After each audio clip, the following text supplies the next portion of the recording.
여러분, 신앙생활 속에서 기도는 호흡이라 그랬습니다. 우리가 호흡을 하지 못하면 숨이 막혀서 죽는 것처럼 우리의 신앙도 이 기도가 살아 움직이지 못하면 우리의 신앙이 죽는다는 뜻이죠. 근데 이 기도가 참 어렵습니다. 말처럼 쉽지가 않습니다. 내 마음속에는 정말 기도에 대한 사모함이 있는데 이 기도를 한 5분 하다 보면 기도를 다 해버린 거예요. 뭘 더 기도하지? 나는 더 하고 싶은데. 그러면서 좀 멋쩍은 표정을 지으며 어쩔 수 없이 예배당에서 슬쩍 나가는 그런 우리의 모습을 우리가 한번 떠올려 보면 어떨까요? 기도는 너무 하고 싶어요. 하지만 때로는 이 기도가 너무 힘들어서 그 기도의 자리를 지키는 것이 어려울 때가 있습니다. 그래서 교인들을 만나면은 그런 얘기를 종종 듣습니다. 목사님, 기도를 5분 이상 못 하겠어요. 제 믿음이 약해서 그런가 봐요. 그래서 기도에 대해서 자주 묻는 질문들이 있는데 이렇습니다. 우리가 기도를 하루 종일 얼마만큼 해야 됩니까? 1시간 하면 될까요? 1시간을 나눠서 할까요? 아니면 기도할 때 어디서 하는 게 제일 좋을까요? 예배당에 와서 해야 될까요? 밖에서 할까요? 야외에서 할까요? 아니면 기도할 때 제일 좋은 자세는 뭐죠? 손을 모을까요?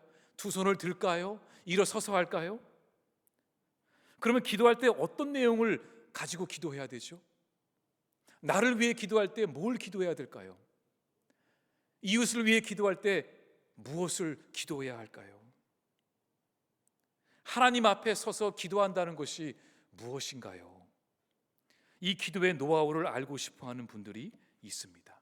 그러니까 그만큼 이 기도에 대한 사모함이 있다라는 거죠. 그래서 저는 그런 질문을 들으면은 전 칭찬해 드려요. 그건 집사님이 정말 기도에 대한 사모함이 있어서 그런 거라고. 아예 기도를 안 하는 사람은 그런 생각조차 하지 않기 때문에 집사님, 지금 옳은 방향으로 가고 있는 건 맞습니다. 이렇게 격려를 해드리죠.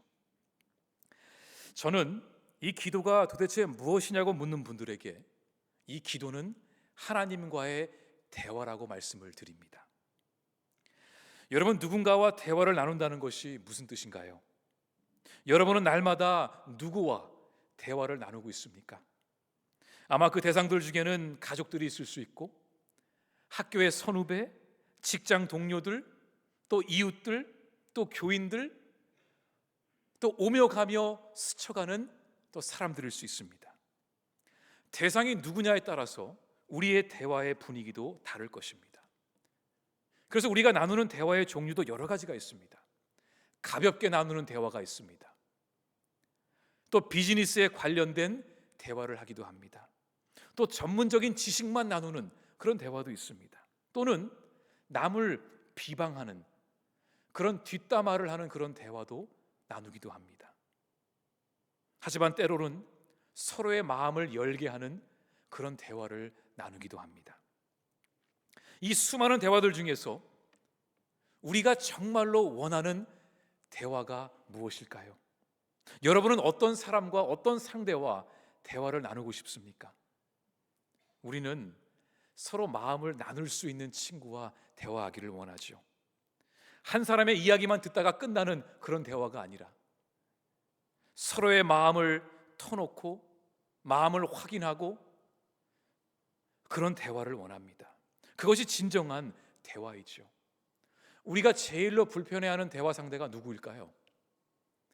자기 말만 하고 속 시원하다 하고 집에 가는 사람. 물론 대놓고 뭐라고 하진 않겠죠. 하지만 아마도 다음번에도 연락이 오면은 슬그머니 피하게 될 겁니다. 그러니까 이 대화라는 것이 나도 얘기를 하고 저 사람도 얘기를 하고 더 나아가 내 마음에 있는 것을 나누고 그 사람의 마음에 있는 것도 함께 나누고 이렇게 주거니 받거니 하면서 하나가 되어가는 것이 진정한 그 대화의 의미이죠. 이 같은 맥락에서 볼 때에 이 기도 역시 하나님과 마음을 서로 주고받으며 나누는 거룩한 대화입니다. 우리가 하나님께 하고 싶은 얘기만 다 하고 끝나는 것이 기도는 아닙니다. 그것은 일방적인 기도가 되겠죠. 또한 반대로 하나님의 말씀만 듣고 끝나는 것도 기도가 아닙니다. 서로의 마음을 알아가는 시간이 이 기도의 시간입니다.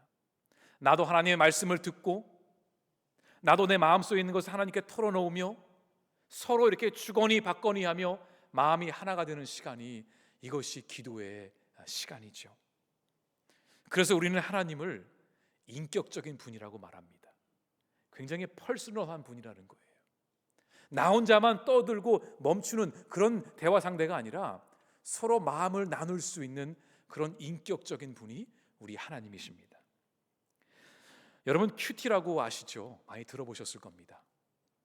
이 큐티의 약자는 영어에서 왔습니다. 이 quiet time이라고, 조용한 시간이란 뜻이죠. 뭐가 조용한 시간일까? 우리가 하나님의 말씀을 읽고 조용히 묵상하는 시간이 큐티의 시간입니다. 그러니까 하나님의 뜻을 생각하는 시간이죠. 그래서 큐티는 짧은 시간에 끝내는 게 아닙니다. 10분하고 30분하고 끝 하고 손을 놓는 것이 아니라, 이 큐티는 하루 종일 하나님의 말씀을 내가 생각하고 또 생각하고 곱씹는 시간이 이 말씀 묵상 큐티의 시간이죠.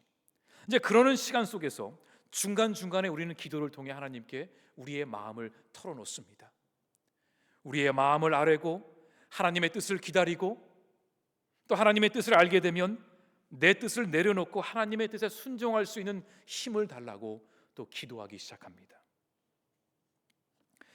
21세기의 이 C.S. 루이스라고 불릴 정도로 이 복음의 정수가 무엇인지를 정말 탁월하게 가르친 이 팀 켈러라는 목사님이 계십니다. 얼마 전에 이제 돌아가셨죠.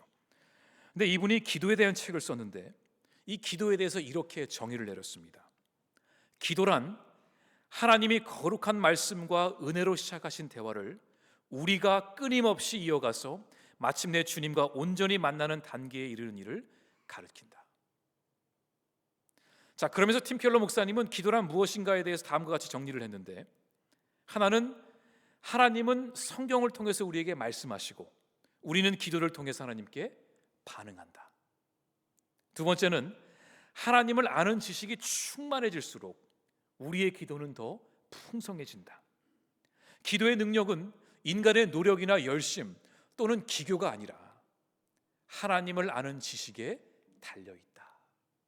그러니까 다시 말해, 이 기도라는 것이 하나님과 나의 거룩한 대화이지만 그 대화의 중심은 하나님이시고, 그 하나님의 뜻에 합당한 기도를 드리며 내 삶이 하나님의 그 뜻의 초점에 맞춰지는 것이 이 기도의 목적이라는 것입니다. 그래서 우리는 때론 이런 질문을 던져볼 필요가 있습니다. 우리는 기도할 때에 하나님의 마음을 알고자 하는가, 아니면 내 할 말만 다 하고 기도를 마치는가? 우리가 분명히 우리에게 물어야 할 질문이라 생각합니다. 오늘 우리가 읽은 이 본문 18장 앞부분을 보면은 하나님께서 천사들과 함께 사람의 몸을 입고 이 아브라함이 있는 곳을 지나가는 장면이 나옵니다.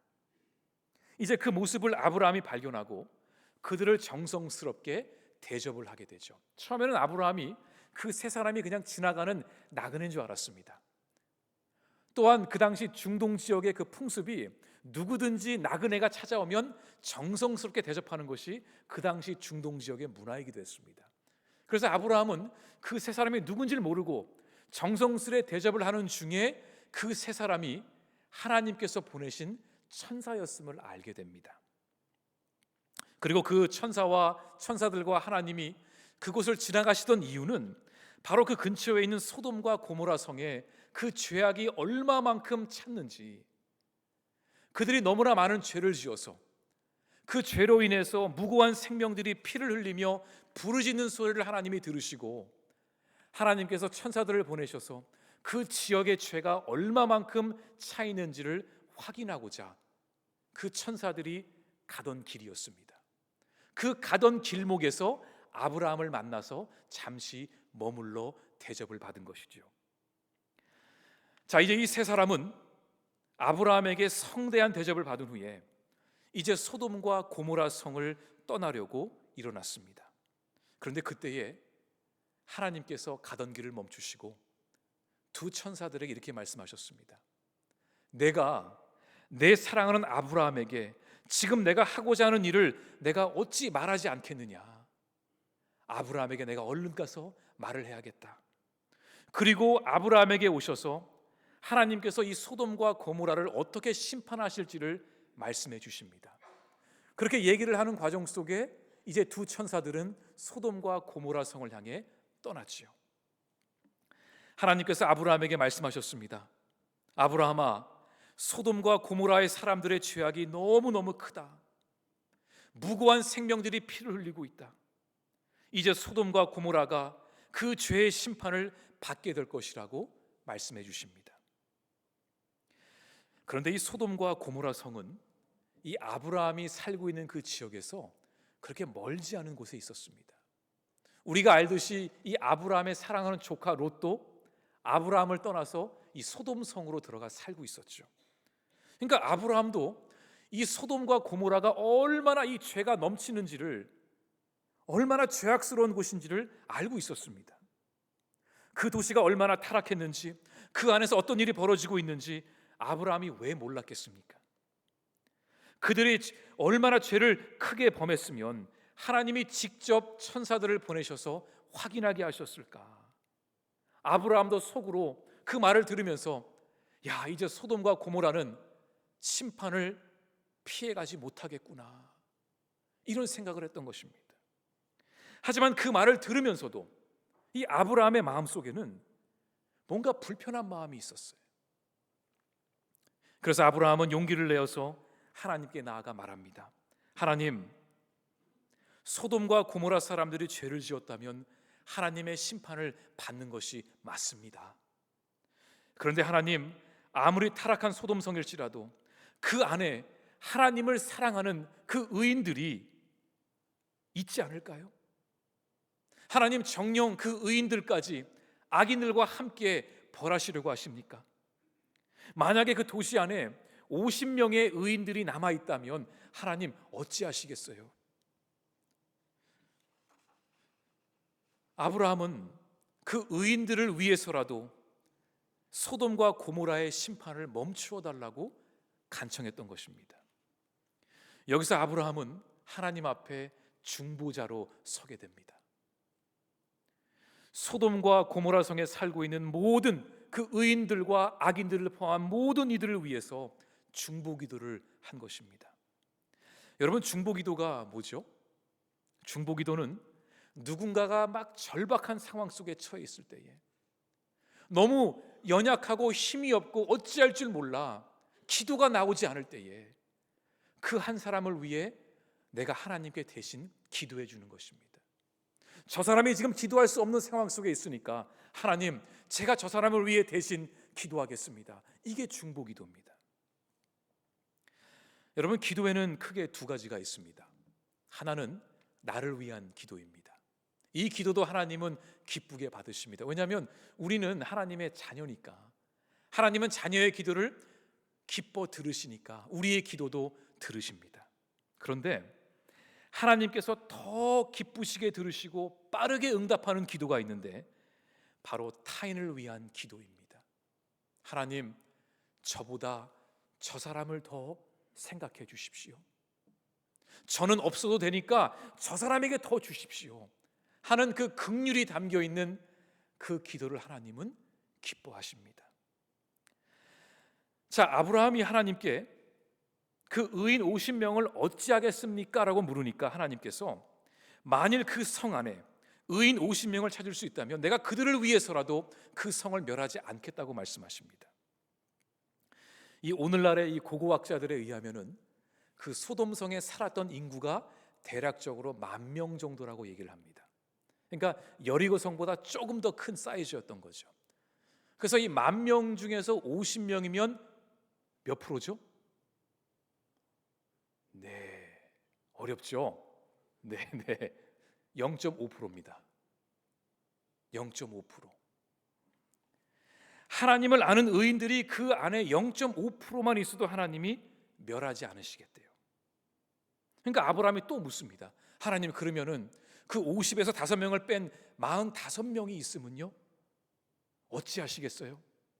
그때 하나님이 45명만 있어도 내가 그 성을 그냥 내버려 두겠다 그러셨어요. 자, 아브라함이 또 묻습니다. 주님, 염치 없이 자꾸 묻는다고 화를 내지 마십시오. 하나님, 만약에 의인이 30명 뿐이라면요? 그랬더니 하나님이 내가 거기서 30명의 의인을 찾으면 내가 그 성을 멸하지 않겠다 그러셨어요. 아브라함이 또 간청합니다. 주님, 감히 또 말씀드립니다. 거기서 20명을 찾으면요, 20명만 있어도 내가 멸하지 않겠다. 자, 아브라함이 또다시 용기를 내어 말합니다. 하나님, 제발 노하지 마십시오. 아마 우리 같으면 버럭 화를 낼 거예요. 너 지금 나랑 말장난하냐고. 하나님, 제발 노하지 마시고 마지막으로 한 번만 더 말씀드리겠습니다. 만약에 그 성에 10명의 의인이 있다면 하나님 어찌하시겠습니까? 그랬더니 하나님이 만약에 10명의 의인들이 그 안에 있다면, 하나님을 사랑하는, 하나님을 경외하는 10명의 의인들이 있다면 내가 그 성을 멸망시키지 않겠다 그러셨어요. 그 답을 들은 아브라함이 더 이상 묻지 않습니다. 아마도 아브라함이 생각하기를 적어도 그 10,000명이나 되는 성 안에 10명, 0.1%의 의인은 있겠지 하는 마음에 더 이상 묻지 않았고, 하나님도 그 말을 다 마치시고 그 자리를 떠나셨습니다. 자, 이 대화 내용을 보다 보면은 이런 생각이 들 수 있습니다. 지금 하나님은 소돔과 고모라를 당장 심판하려고 하시는데 이 아브라함이 중간에 나타나가지고 그들을 살려달라고 끈질기게 간청하는 것처럼 보입니다. 마치 하나님은 냉정한 심판자 같고 아브라함 혼자 긍휼함을 가지고 그 백성들을 위해 대신 중보기도하는 그런 사람처럼 보일 수 있습니다. 그런데 그것은 아니었습니다. 아브라함이 소돔과 고모라를 바라보며 그들이 너무 불쌍해가지고 그들을 위해 기도한 것이 아니었습니다. 여러분, 생각을 한번 해볼까요? 왜 아브라함은 염치를 무릅쓰고 소돔과 고모라를 위해서 하나님께 간구했을까? 아브라함이 바라보니까 소돔 땅이, 그 나라 사람들이, 그 백성들이 너무 불쌍해 보여서요. 하나님, 저들이 뭘 하는지 모릅니다. 용서해 주십시오. 순진한 사람들입니다. 이런 마음으로 하나님께 기도했을까요? 그래서 그토록 무모하게 하나님과 흥정을 했을까요? 제가 보기엔 이건 대화가 아니라 거의 흥정이에요. 그냥 막 싸게 살려고, 물건을 싸게 살려고 하듯이 막 후려치는 것처럼 하나님과 흥정을 하고 있습니다. 아니면 그의 조카 롯이 소돔성에 살고 있기 때문에 그 롯을 살리기 위해 이토록 간청할까요? 아니었을 거예요. 왜냐하면 만약에 아브라함이 롯을 살리기 위했더라면 아마 기도 제목을 다르게 냈을 겁니다. 하나님, 좋습니다. 소돔과 고모라 죄를 지어 멸망시켜도 좋습니다. 하지만 저의 조카 롯은 좀 살려주시면 안 되겠습니까? 근데 아브라함은 그렇게 기도하지 않았어요. 왜냐하면 이 소돔과 고모라의 악행을 보고 있으면 절대로 그들을 살려달라고 기도할 수가 없었습니다. 아무리 긍휼이 많은 사람일지라도 무고한 생명의 피를 흘리게 하고 상상도 할 수 없는 끔찍한 악행을 저지른 그 자들을 어떻게 사랑으로 용서할 수 있습니까? 우리가 요즘 뉴스를 보면서 참 우리의 마음을 아프게 하는 기사들이 많이 나옵니다.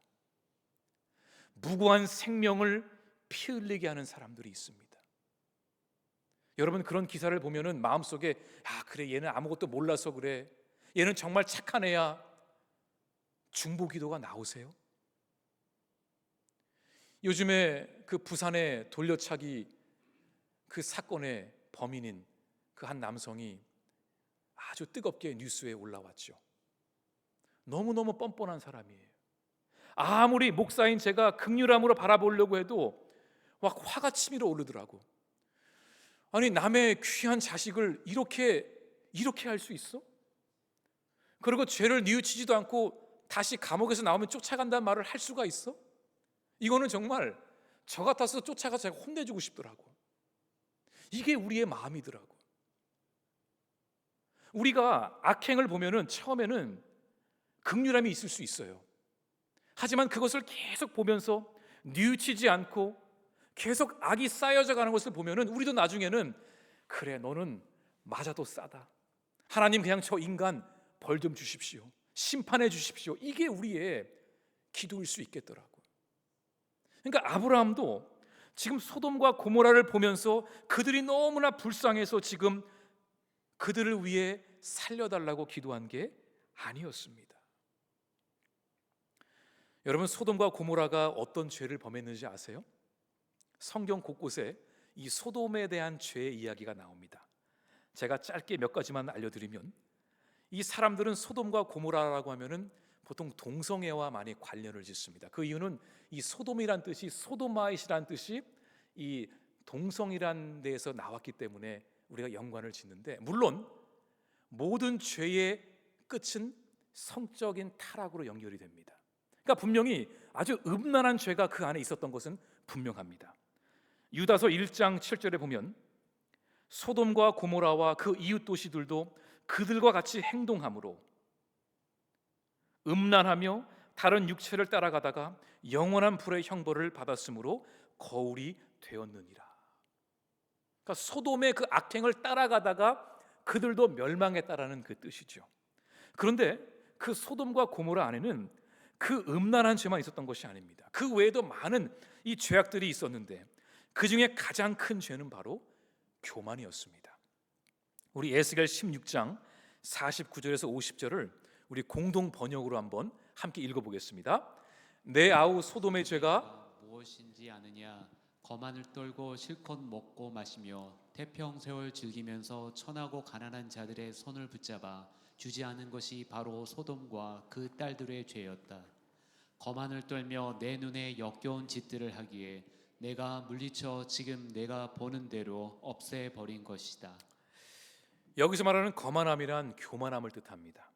그러니까 그들이 하나님보다 더 위에 있었다고 생각을 하고 하나님이 없는 것처럼 살면서 온갖 죄를 다 범했던 이 소돔과 고모라 성의 백성들이었습니다. 지금 아브라함은 그런 소돔과 고모라를 향해 긍휼함을 가지고 살려달라고 기도한 것이 아닙니다. 아브라함이 그들을 위해서 중보기도 했던 이유는 바로 아브라함은 하나님의 마음을 보았기 때문입니다. 하나님께서 무엇을 원하시는지 알았기 때문에, 하나님께서 소돔과 고모라를 어떤 마음으로 바라보시는지를 알았기 때문에 아브라함은 하나님께 그렇게 간구한 것입니다. 그러니까 아브라함의 기도의 시작은 바로 하나님의 마음이었던 것입니다. 이 창세기 17장에 보면은 바로 전장이죠. 여기서 아브라함은 하나님의 이름을 듣게 됩니다. 왜냐하면 그 당시의 상황이 아브라함이 아들을 낳지 못해가지고 너무 낙심해 있었거든요.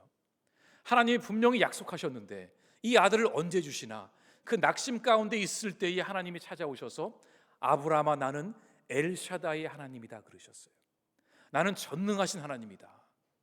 그 엘샤다이의 뜻을 보면은 이 샤다이라는 뜻이 어머니의 가슴이란 뜻입니다. 이 세상에서 가장 위대한 힘을 가진 자가 누굴까요? 어머니입니다. 어머니의 사랑만큼 어머니의 마음처럼 그렇게 넓고 깊고 강력한 힘을 가진 사람은 없습니다. 그것처럼 하나님은 아브라함에게 아브라함아, 낙심하지 마라, 두려워하지 마라, 나는 어머니의 가슴처럼 너를 내가 얼마나 사랑하는지, 내가 너를 얼마나 생각하고 있는지, 너는 내 것이다, 내가 약속을 지킬 것이다, 아브라함아 걱정하지 마라, 나는 긍휼과 자비와 사랑이 가득 있는 그런 하나님이시다, 나는 엘샤다이 하나님이라고 말씀해 주셨어요. 그러니까 아브라함은 이미 그 창세기 17장에서부터 이 하나님이 어떤 분이신지를 직접 경험을 했던 것입니다. 그래서 하나님의 마음이 어디에 있는지를 알았기 때문에 하나님께서 지금 천사들을 통해서 소돔과 고모라를 심판하시겠다고 하셨지만 하나님의 진심은 그들을 심판하는 것이 아니라 그들이 다시 회개하고 돌아오기를 원하셨어요. 하나님이 굳이 그 땅을 심판하시고자 했다면은 굳이 천사들을 보낼 이유가 없었습니다. 그냥 심판하시면 되는 겁니다. 근데 굳이 천사들을 먼저 보내고 아브라함에게 이 계획을 말씀하신 이유는 하나님께서는 그들에게 한 번 더 기회를 주고 싶으셨던 것입니다. 아브라함은 그런 하나님의 마음을 알았기 때문에, 하나님의 진심을 알았기 때문에 하나님께 감히 50명, 45, 30명, 20명, 10명까지 내려가는 그런 간청을 하나님께 드렸던 것입니다. 우리는 오늘 본문 27절에서 이 아브라함이 어떤 마음으로 하나님께 기도했는지를 보게 됩니다. 여러분, 기도하는 사람이 제일로 쉽게 빠질 수 있는 죄가 교만입니다. 내가 기도했더니 고침받았더라. 이것만큼 큰 교만은 없습니다. 그건 내가 한 게 아니고 나를 통해 하나님께서 하신 거거든요. 기도는 내가 하는 것이 아니라 그 기도의 능력은 하나님께 있는 것입니다. 그래서 27절에 보면은 아브라함이 대답하여 이르되 나는 티끌이나 재와 같사오나 감히 주께 아뢰나이다. 자신의 연약한 존재를 인정합니다. 자신이 어떻게 소돔과 고모라를 보면서 극률한 마음으로 기도할 수 있겠습니까? 아무리 아브라함일지라도 그 역시 한계가 있었습니다. 하지만 자신의 기도의 능력을 의지하는 것이 아니라, 자신의 극률함을 의지하는 것이 아니라 하나님의 용서와 자비를 의지하며 기도한다는 것입니다. 자신에게 엄청난 기도의 능력이 있어서, 기도가 너무 뜨거워서 하나님께 감히 50명부터 10명까지 내려가며 10명의 의인만 있어 살려달라고 했던 것이 아니라 하나님의 그 마음을 바라보며 기도의 능력이 주님께 있음을 믿으며 기도한 것입니다. 왜 하나님은 아브라함을 찾아가셔서 그에게 당신의 계획을 말씀하셨을까? 왜 지나가던 길에 그냥 가시면 되지, 굳이 돌아서 내 종 아브라함에게 말해줘야지, 왜 그러셨을까요? 단순히 정보 차원의 목적이었을까요? 하나님은 아브라함이 그렇게 반응할 줄을 아셨어요. 하나님은 아브라함이 하나님의 마음을 알고 있음을 알고 계셨어요. 내가 이렇게 말하면 나의 종 아브라함이 이렇게 말하겠지. 내가 비록 그들을 심판하려고 가고 있지만 아브라함은 내 마음을 알고 있으니까 아브라함이 나에게 기도하겠지. 그럼 나는 아브라함의 기도를 듣고 내가 살려줘야지. 이게 하나님의 마음이었던 거예요. 이 성경에 보면은 하나님께서 아브라함을 나의 벗이라고 표현을 하세요. 나의 벗 아브라함. 그 뜻은 친한 두 사람이 마음을 나누며 대화를 나누는 것처럼 아브라함은 내 마음을 아는 사람이야. 나도 아브라함의 마음을 알지. 그러면서 서로 주거니 받거니 하면서 하나님 50명, 아니요 45명, 30명, 20명, 10명 그런 대화를 나눌 수 있었던 것입니다. 저는 우리도 하나님과 그런 관계가 될 수 있기를 간절히 바랍니다. 내 기도만 다 하고 끝, 시원하다, 그게 아니라 하나님의 마음을 알고 내 마음도 아뢰고 서로 주고 받으면서 그런 기도의 관계가 될 수 있기를 간절히 바랍니다. 여러분, 누군가를 위해서 기도한다는 것이 무엇입니까? 또 나를 위해서 기도한다는 것이 무엇입니까? 이 둘 다 하나님의 마음으로부터 시작되어야 합니다. 저 사람을 향한 하나님의 뜻이 무엇인가? 내가 지금 기도 제목을 받았는데 저 사람을 향한 하나님의 기도 제목이 무엇인가? 또 나를 위한 하나님의 뜻이 무엇인가? 하나님을 바라볼 때에, 하나님의 마음을 내가 바라볼 때에 우리의 기도가 시작되는 것입니다. 그러니까 기도는 나의 뜻이 이루어지는 것이 아니라 하나님의 뜻이 그 사람과 나의 삶을 통해서 이루어지게 해달라고 간구하는 것입니다. 가끔 이 뉴스에 이 북한에 대한 이야기가 뜨면은 제가 미국에 알고 있는 지인들이 저에게 문자를 보내줍니다. 괜찮아? 별일 없어? 왜냐면 제 집주소를 알고 있으니까 구글에 딱 찍어보니까 파주가 북한인 줄 알았대요. 근데 화가 좀 나더라고. 야, 파주가 어떻게 북한이냐? 잘 봐라, 구글 지도를. 그럼 38선 바로 밑에 이제 파주가 이제 있습니다. 그러니까 이제 이 한국 밖에 사는 사람들은 우리처럼 아내를 잘 모르니까 무슨 속보가 뜨면은 야, 괜찮아? 하고 연락이 이제 오는 거죠. 근데 이 북한의 이 모습을 계속 지켜보다 보면은 참 지독합니다. 변하지 않습니다.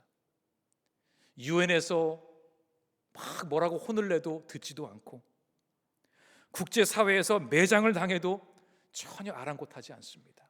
너는 지져라, 나는 나대로 할 거야 하면서 그렇게 온갖 악을 행하는 그 북한의 모습을 보게 됩니다.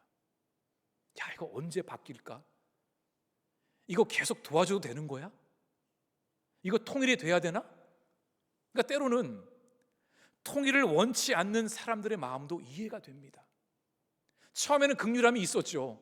그래, 우리의 동포, 형제, 자매, 북녘 땅 우리가 도와야지 하다가도 지독하게 변하지 않는 그 모습들을 보면서 우리 안에 화가 치밀어 오릅니다. 그래, 네 마음대로 살아라. 그러면 굶어 죽든지 병들어 죽든지 그냥 아예 상대하기가 싫은 거예요. 그런 마음을 가지고 어떻게 북녘 땅을 위해 기도할 수 있습니까? 우리 못합니다. 우리 못해요. 우리가 예수님도 아니고 우리 상황에서 그런 북녘 땅을 바라보며 긍휼한 마음으로 기도하는 것, 우리에게도 한계가 있습니다. 그런데 그 북녘 땅을 바라보시는 하나님의 마음을 보게 되면 우리의 기도가 달라지게 됩니다. 하나님은 저 땅을 바라보고 계시지. 하나님의 뜻이 저기에 있지. 하나님은 우리가 하나 되기를 원하시지. 우리가 용서하기를 원하시지. 우리가 하나님의 마음을 알게 되면 우리도 아브라함처럼 하나님 45명, 20명, 10명 저들을 살려주세요, 이 기도가 나올 수밖에 없다라는 것입니다. 우리가 북녘 땅을 품고 기도하는 이유도 우리가 긍휼함이 넘쳐서가 아닙니다. 저들이 용서받을 만한 행동을 했기 때문도 아닙니다. 하지만 하나님의 마음을 보게 되면 우리도 기도하게 되는 것이지요. 예수님도 십자가에 달리셨을 때에 그 밑에서 얼마나 많은 사람들이 예수님을 조롱했습니까?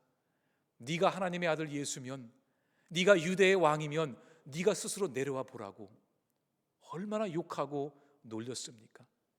정말 그 사람들 악한 사람들이에요. 정말 소돔에 살고 있는 사람들 못지않게 너무나 악한 사람들이었지만, 예수를 못 박은 사람들이었지만 예수님은 하나님께 하나님, 저들은 아무것도 모릅니다, 기도하셨잖아요. 왜요? 그게 하나님의 마음이셨으니까. 내가 저 사람을 놓고 기도하기가 너무 힘들어요. 내가 정말 싫어하는 사람이고 생각하기 싫고 함께하고 싶지 않은 사람이지만 하나님이 저 사람을 바라보고 계시니 내가 기도하는 것입니다. 우리의 기도의 시작은 우리가 아니라 하나님의 마음으로부터 시작되기 때문입니다. 우리가 그런 마음으로 서로를 바라볼 수 있기를 간절히 바랍니다. 근데 오늘 본문의 이제 마지막 부분을 가게 되면 이 10명의 의인만 있어도 심판을 하지 않겠다라는 약속을 받았지만 결국은 소돔과 고모라는 그 심판을 받게 되고 이 땅에서 사라지게 됩니다. 그 많은 사람들이 살고 있는 그 성 안에 단 10명의 의인도 없었던 것입니다. 0.1%의 의인도 없었기 때문에 그 성은 무너지고 말았습니다. 그런데 우리는 이 말씀을 보면서 우리에게 주어지는 소망의 메시지가 있습니다. 비록 우리가 살고 있는 이 세상이 죄악의 판을 치고 하나님을 부인하는 자들이 있고 하나님이 어디 계시나 모를 정도로 이 세상이 어지럽게 돌아갈지라도 하나님은 0.1%의 그 의인을 통해서 하나님은 그 많은 사람들에게 구원을 주시겠다 하셨습니다. 우리가 그 의인이 되어야 할 것입니다. 우리가 그 소수의 의인이 되어서 하나님께 간구하고 기도할 때에, 우리가 중보할 때에 하나님은 우리의 삶을 통해 이 땅 가운데 예수 그리스도의 빛을 나타나게 하실 것입니다. 하나님은 늘 한 사람의 예배자를 통해서 그 가정을 변화시키시고 한 교회 공동체를 통해서 그 지역을 바꾸셨습니다. 이제 우리가 그 의인의 삶을 살아가야 할 것입니다. 하나님의 마음에 합한 자가 되기 위해 기도하는 기도의 용사들이 되시기 바랍니다. 다음 주에 있을 엎드림의 기도의 자리에 여러분 나오셔서 나의 소원을 이루는 그런 기도의 자리가 아니라 하나님의 뜻을 깨닫고 그 뜻이 하나님의 때에 이루어지는 그 확신을 받고 돌아가는 그 은혜의 시간이 될 수 있기를 간절히 바랍니다.